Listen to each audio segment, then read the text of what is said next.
વાત કરવી છે પણ મારે તમારી જોડે મમ્મીનો ફોન ચાલુ છે, 2 મિનિટ શાંતિ રાખ ને યાર. મારે દર વખતે તમારે બધાના ફોન ઉપાડીને જવાબ જ આપપ કરવાના હોય. બોલવા મેં શું કામ છે તારે?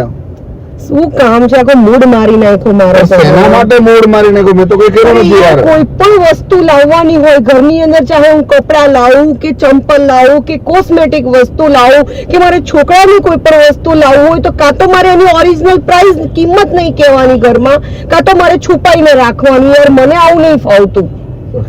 કોઈ બી વસ્તુ જો મમ્મીની સામે એમ કહું ને કે હું આજે આ વસ્તુ લાવીશ તો કે આની શું જરૂર હતી, આના કરતા પૈસા બચત કર્યા હોત તો કાલ ઉઠીને તમને કામમાં આવશે. કોઈ પણ એવું ના બોલે કે હારું બેટા કઈ વાંધો નહીં, પહેરજો, તમને હારું લાગે છે, કામ છે તેમ છે. તારું પતિ છે ને પછી હું તને કહું બધી વસ્તુમાં ટોક ટોક જ કરો. ટોક નથી કરતા તો સાંભળી લેજે, એ તને ટોક નથી કરતા. તને હું એક વસ્તુ સમજાવી દઉં, એ જૂનવાણી મગજનું માણસ છે. એ જૂની પદ્ધતિ જયારે જૂનવાણી લોકો હતા ને, એ છે ને લાઇટ ચાલુ હોય ને, લાઇટ તેમ કે કઈ લાઇટ બંધ કરી દે. હવે લાઇટ ને તો કઈ વપરાશ તો થાય ને, લાઇટ બંધ કરી દે કે લાઇટ બિલ આવશે, બરોબર?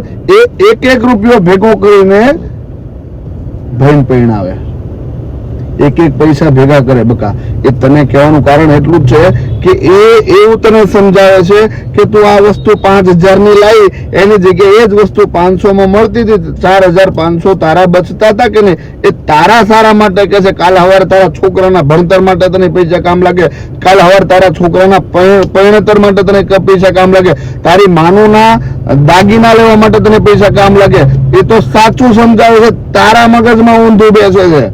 એમની મુદ્દો તો બરાબર જ છે કે જ્યાં ખર્ચો કરવા જેવો છે ત્યાં કર, જ્યાં 25 લાખ દેવા જેવો છે ત્યાં દે, પણ જ્યાં 25 લાખની વસ્તુ 25,000 માં મળે છે તો 25 લાખ ન ખર્ચાય. એમનો મુદ્દો આ છે. બાકી કે લાઇટ ચાલુ હોય તો એમ કે બંધ કરવાનું કહેતા હોય તો 2 રૂપિયા તે બચત કરતા હોય ને, તે 2 રૂપિયાની બચત પાછળ તે ઘણું બધું છે ને.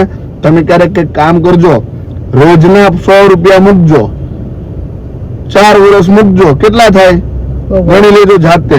એ ભેગી થયેલી મૂડી બહુ કામમાં આવશે. હા, હવે સમજો પડે. એમનો જેમ મને તો ખ્યાલ છે અને મેં જોયું બી છે, 1 રૂપિયો બચાવીને મારા સાસુએ એલ્યુમિનિયમના ડબ્બા લીધેલા છે, જે ડબ્બા હું પોતે હાલમાં અમને લોકોને આપ્યા છે અને હું વાપરું છું, અને પોતે કેવી રીતે પૈસા બચાવી આ બધી વસ્તુ યાદ છે ને તને? હા, આવા ખરાબ સમયમાં બી પૈસા બહુ કામમાં આવતા હોય છે. બરાબર, સાચી વાત. તમે લોકોને પણ ખાસ કહું છું કે વિડીયો જરૂરથી જોજો, સાચો લાગે તો કોમેન્ટ કરજો અને વિડીયોને આગળ શેર કરજો, ધક્કો મારીને. હો, જય માતાજી. જય માતાજી.